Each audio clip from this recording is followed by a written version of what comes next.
রাজধানী axis bank শাখার বিরুদ্ধে এক গ্রাহকের স্বর্ণের নেকলেস বদল সংক্রান্ত অভিযোগ শেষ পর্যন্ত পৌঁছালো থানার দরজায়।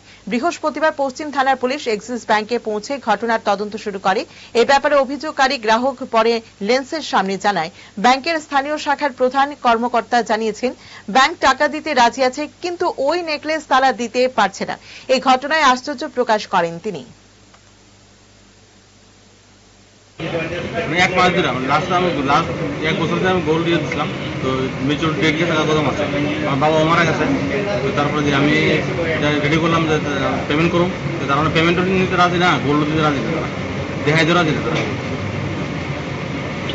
অভিযোগটা কি চাইছে? অডিটে কি অভিযোগ হয়েছে? অভিযোগ আছে তারা আমি টাকা দিতে রাজি আছি, তারা না অডিটে কি পাইছে? অডিটে তো তারা চিঠি আমার দেখাইছে না, চিঠি আমার দেখাইছে না, তারা প্যাকেটও দেখাইছে না, চিঠিও দেখাইছে না।